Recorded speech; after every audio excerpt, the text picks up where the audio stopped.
hard.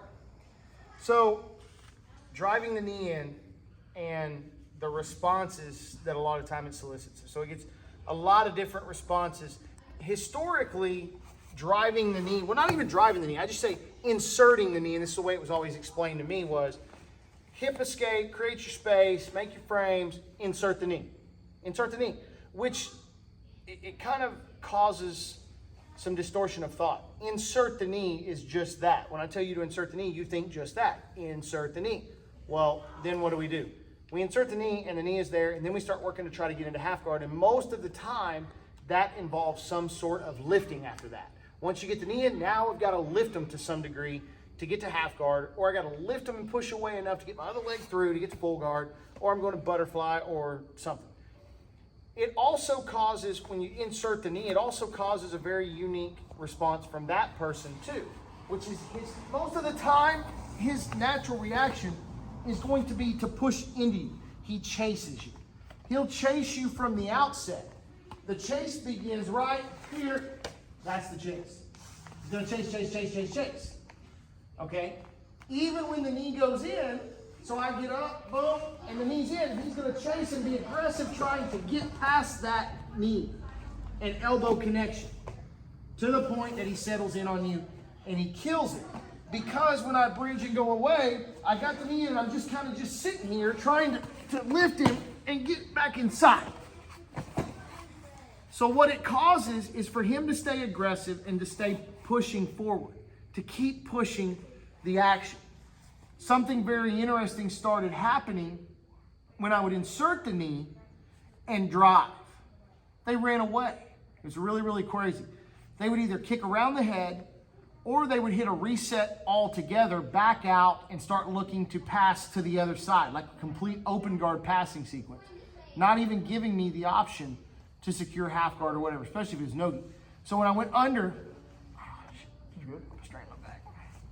so when I went under, boom, I would lift and turn to the side. I would get the knee inside.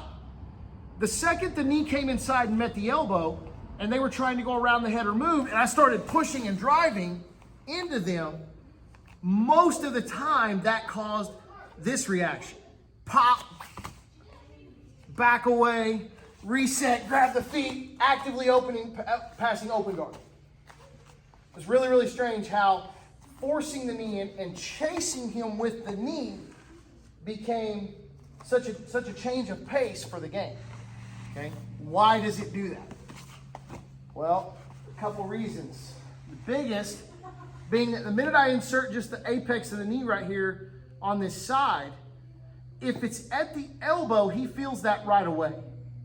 He's got a V in his hips. Feels like he's kind of resting right here in a V shape between my hand and my shin. My elbow is connected. If he drives his hips in, he feels that he's not putting me effectively back on my back because of what? What's keeping him from doing it? Your post. If I pull this out and he drives, he puts me back on my back. Okay? And a lot of times what we see is we put the knee in, we instantly start feeding this leg over, trying to catch this leg to get to half guard, and he puts us flat on our back. But if I leave this here strong and in place, my elbow is at my knee.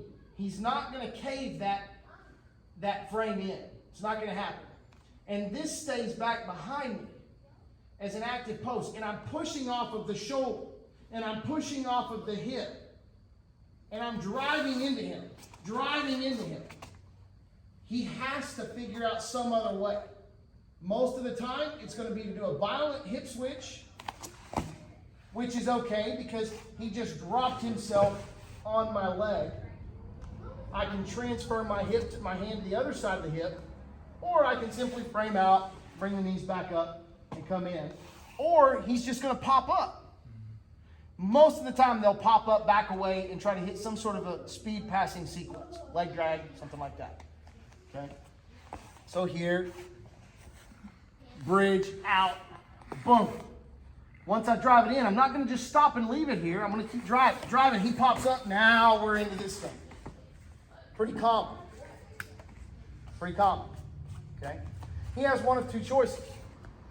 He can either stay there until I recompose half guard or get to butterfly or get to full guard or get to some other working guard structure where I'm putting in work as opposed to escaping side control. Or he can pop up and try to hit a speed passing sequence and regain that positional dominance, right? Most of the time they're going to choose the latter. They're not just going to stay down.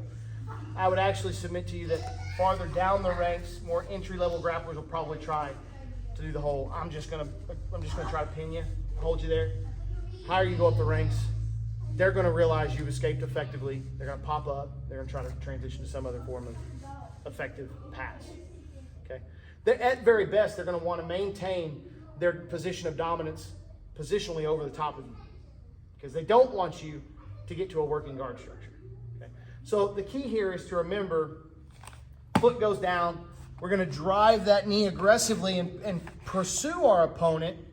Now, something else comes into play here. If you guys have been paying attention to the theme for the past year here at Sidewinder, if we're thinking appropriately here, we're thinking properly given the down and distance that we're looking at, bridge, out, boom, I drive, and he meets me with that pop-up, where are we going from here? Up where? What are we doing?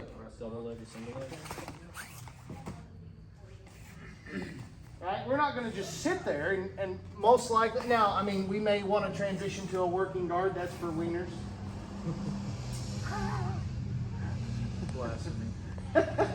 Every time you transition to a working guard, a kitten dies.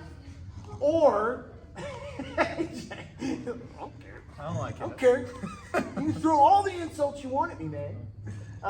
Or, yeah, you got two choices. You can transition to a working guard of some sort, or you can go ahead and wrestle up, which I'm going to advocate for the latter. In all circumstances, whether it be sport, street, death, darkness, over 80, blind, crippled, or crazy, doesn't really matter to me. Wrestle up's the order of the day here. But go about it as you will. Here we go. 1, 2, 3.